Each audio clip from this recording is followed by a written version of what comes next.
दोस्तों, Shiv Shakti YouTube channel में आपका स्वागत है। आज के विषय में हम बात करने वाले हैं, शक्तियाँ हमारे साथ जब जुड़ती है तो हमको कौन कौन से संकेत देती है, कहाँ कहाँ पीड़ा होती है और शक्तियाँ हमें क्या क्या चीज़ें बताती है। और मैं बता दूं, भक्ताई लाइन में ये सारी चीज़ें आपको कोई नहीं बताता। वीडियो बहुत महत्वपूर्ण है, बिल्कुल ध्यान से सुनिए।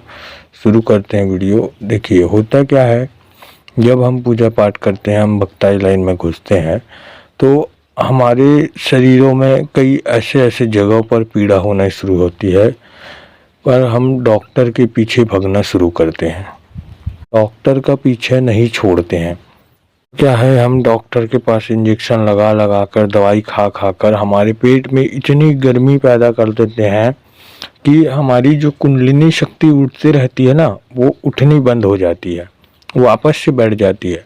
और हमें क्या लगता है, हमारा दर्द जो कहीं ना था वो ठीक हो चुका है, मतलब ये शारीरिक दर्द था, ऐसा हमको फील होता है। हमको ऐसा लगता है कि हाँ, हमने इंजेक्शन लगाया, हमारा दर्द कम हो गया या ठीक हो गया। तो मैं बता दूं, ये आप बहुत बड़ी गलती करते हैं, बहुत ही बड़ी गलती करते हैं ना। अगर आपको कहीं पे हल्का मीठा मीठा दर्द हो रहा है ना शारीरिक, तो आप इंजेक्शन लगाएंगे या दवाई खाएंगे और वो ठीक हो जाता है, तो आपका कुंडलिनी शक्ति वापस से बैठ जाता है। मैं आपको बता दूं, हम धीरे धीरे पूजा पाठ शुरू करते हैं, तो हम जब शक्ति और भक्ति को मिलाते हैं ना, हम जब भगवान की सेवा पूजा उठाते हैं ना, तो धीरे धीरे हम पर भगवान भी कृपा करना शुरू कर देते हैं। ठीक उसी प्रकार जैसे नल के नीचे एक बकेट लगा दो, और अब बकेट तो लगा दिए और नल धीरे धीरे चल रहा है, एक समय ऐसा आता है जब वो बकेट पूरा भर जाता है। ठीक उसी प्रकार जब आप सेवा पूजा उठाते हैं ना, तो एक समय ऐसा आता है जब आप पूरे शक्ति से भर चुकते हैं, भर जाते हैं, आपकी इष्ट की कृपा से भर जाते हैं आप। तो आप क्या गलती करते हैं, मैं बताऊं, जब मैं सेवा पूजा उठाया था, जब मैं शुरुआत किया था, तो मुझे बाबा जी का ना मंदिर दिखता था, बहुत सारा अलग अलग मंदिर, कहीं छोटा सा शिवलिंग, कहीं बड़ा सा शिवलिंग, बहुत सारा मंदिर दिखता था। मैं बता दूं, जब आप सेवा पूजा उठाते हैं ना, तो आपको सभी प्रकार से अनुभव मिलते हैं, मानसिक भी, सपने के द्वारा और शारीरिक। ये समझना आपके ऊपर है कि आप किस दिशा पर उस संकेत को लेकर जा रहे हैं। मैं बता दूं आपको, मेरे को इतने सारे मंदिर दिखे, इतने सारे मंदिर दिखे हैं जिसका कोई हद नहीं है। सपने के द्वारा दिखता था, कई बार ऐसे माइंड, आंख बंद करो ना तो ऑटोमेटिक सामने आ जाता था मंदिर, बाबा जी का वहाँ दर्शन होता था। और मैं बता दूं, अभी एक बच्चे का कमेंट आया था कि आप तो बाबा भोलेनाथ की पूजा करते हैं, हनुमान जी का भी करते हैं। तो ऐसा कुछ नहीं है, मैं बाबा भोलेनाथ का भी करता हूँ और सभी देवी देवता का करता हूँ। ऐसा नहीं है कि खाली बाबा भोलेनाथ का करता हूँ, लेकिन बाबा भोलेनाथ मेरे इष्ट देव है, मैं उनको इष्ट मानता हूँ अपना, और मेरे कुल देवता भी वही है। ठीक है, सारी चीज़ बाबा के आदेश पर ही होती है, ऐसा नहीं है कि मैं अपने मर्जी से कर लेता हूँ। बाबा मुझे जैसा ढालने की कोशिश करते हैं वैसा मैं ढलता हूँ। क्या था, जब जब पूजा करने के लिए ना शुरू करता था ना, तो मुझे माथे पे हल्का हल्का दर्द होता था, मीठा मीठा सा। तो मुझे लगा कि ये धूप निकलती है तो होती है दर्द। इसे हमारी तरफ अत कपाड़ी बोलते हैं, जो जिसको ना धूप में सर दुखना शुरू हो जाता है।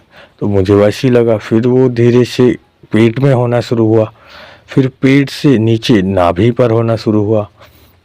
तो कहीं ना कहीं मुझे समझ आया कि नहीं, ये मैं सारी चीज़ें पूजा के कारण हो रहा है। तो मुझे माइंड में ये लगा कि मुझे पूजा पाठ बंद कर देना चाहिए। मैं डॉक्टर के पास जाता था, लेकिन वो दर्द ना ख़त्म नहीं होता था। फिर ना मैंने कुछ नहीं किया, मैं कंटिन्यू करते रहा। फिर ये दर्द मेरे साथ करीबन करीबन 15 दिन से 16 दिन तक चला है, और पीछे पीठ में भी सांप चलने जैसा लगता था। और इस दौरान नींद भी बहुत कम आती है ना, मैं आपको बता दूं, नींद 4 से 5 घंटे की ही नींद आती थी, बस 4 घंटा, मिनिमम 4 घंटे का नींद आता था, उससे ज़्यादा का नींद नहीं होता था मेरा। फिर धीरे से मुझे पता चला कि हाँ, मैंने अपने गुरु के पास गया, मैं अपने गुरुजी के पास गया कि ऐसा-ऐसा हो रहा है, मेरी नींद खुल जाती है रात में, मैं बैठा रहता हूँ, सारी चीज़ें सोचते रहता हूँ। फिर मेरे गुरु वो चीज़ें बताएँ कि हाँ, ये कुंडलिनी शक्ति जागृत होने का होता है, ये ऐसा होता है, वैसा होता है। फिर गुरुजी ने सर पे हाथ रखा और कुछ चीज़ दिए मुझे खाने के लिए, वो विभूति टाइप का बना कर दिया। मुझे उस समय उतना नॉलेज नहीं था इस सारी चीज़ें के बारे में ना, तो वो थोड़ा-सा विभूति बना कर दिए और इसे खा और कंटिन्यू करते रहना और कुछ भी रहेगा तो फ़ोन कर देना या आ जाना घर पे। मेरे गुरुजी का घर में मेरे घर से करीबन 40 किलोमीटर की दूरी में है, तो मैं जा तो नहीं पाता था कंटिन्यू, तो फ़ोन पर बात कर लेता था कुछ भी रहता था तो। फिर धीरे से वो सारी चीज़ें कम हुई, हल्की हुई। फिर उसके बाद में ना काम वासना बढ़ना शुरू हुआ। बहुत ज़्यादा आकर्षित, स्त्री आकर्षित, बहुत ज़्यादा मेरा माइंड इधर-उधर जाता था, डिस्टर्ब होता था। उसको भी मैं गुरुजी के पास साझा किया तो उस चीज़ का भी मुझे निवारण मिला कि तुमको स्वयं को कंट्रोल करना है। ये सारी चीज़ें आपकी परीक्षा है। ये ईश्वरी कृपा हो रही है आपके ऊपर। आप जितना ज़्यादा इसको कंट्रोल कर लोगे ना, उतना ज़्यादा आगे बढ़ोगे ऐसे करके। तो मैं वो चीज़ें भी कंट्रोल करना शुरू किया।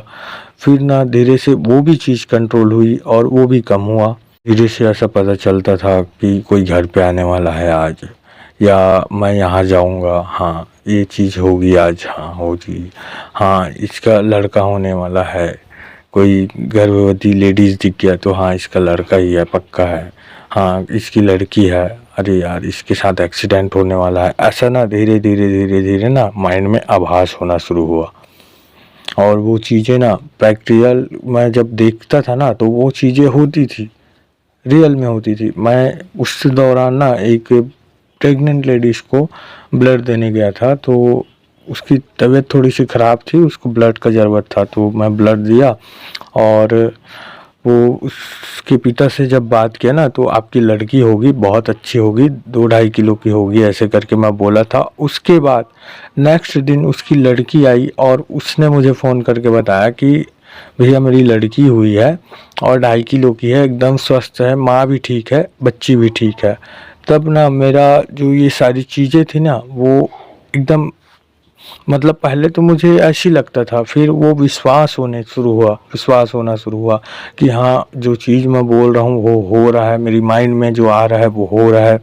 ऐसे मेरे को ना सारी चीज़ें होनी शुरू हुई। फिर ना पूजा में इतना इंटरेस्ट बढ़ने लगा कि कई बार मैं लेट हो जाता था ना, या तो कई बार ऐसा जगह पे फँस जाता था। मैं बता चुका हूँ आपको, मैं ऑटो चलाता हूँ, तो ऑटो चलाने के दौरान कई बार ऐसा सिचुएशन आ जाता था ना कि लंबा पैसेंजर लेकर निकल गया तो मैं फँस जाता था। तो ना मुझे ऑटोमेटिक ना रोना शुरू आ जाता था कि मैं आ नहीं पा रहा हूँ, मैं जा नहीं पा रहा हूँ, मेरा पूजा छूट रहा है, मेरे पूजा में लेट हो रही है। तो मैं बताऊँ उस समय पर ना मेरा काम बहुत जल्दी होता था और टाइमिंग में पहुँचने की कोशिश करता था और माइंड में यही चीज़ें चलती रहती थी कि मैं कब घर जाऊँ, कब पूजा करूँ, ये सारी चीज़ें चलती रहती थी। बाबा की दर्शन हुई ना तो ऐसा अनुभव हुआ कि बाबा की सवारी आ रही है, मैं नंदी पर बैठा हूँ, या बाबा मेरे सर पे हाथ रखे हैं और बता रहे हैं कि इसका दिक्कत ये नहीं है, इसका दिक्कत ये है, ये समाधान होगा तो ये कार्य होगा इसका। ऐसे मेरे को अनुभव हुए, बहुत सारे अनुभव हुए, बहुत अच्छे अनुभव हुए हैं मेरे को और बहुत सारी परीक्षा भी हुई है। और परीक्षा एकदम ऐसे नहीं लेते हैं, परीक्षा थोड़े से जब आपका पूजा संपन्न होना शुरू होता है ना, तो मुझे जितनी परीक्षा हुई है ना, पैसे से दिक्कत हुई है। मतलब ऐसा हो जाता था सिचुएशन, जब मेरी पूजा एकदम एंडिंग में रहती थी ना तो मेरे पास पैसे नहीं रहते थे, अगरबत्ती खरीदने के लिए पैसे नहीं रहते थे। ऐसा सिचुएशन आया है और उसमें भी बाबा कृपा किए हैं, उस समय को भी वही टाले हैं। मतलब आपने जो सुना है ना, मारने वाले आप हो, बचाने वाले आप हो, उसी प्रकार से बाबा का मेरा अनुभव रहा है, मेरा सेवा पूजा का अनुभव रहा है। तो मुझे आशा है जानकारी आपको पसंद आई होगी। चैनल पर नए हैं तो चैनल को लाइक कीजिए, शेयर कीजिए, सब्सक्राइब कीजिए। मिलते हैं एक नई जानकारी के साथ नई वीडियो में, तब तक के लिए ओम नमः शिवाय, ओम नमः शिवाय, ओम नमः शिवाय।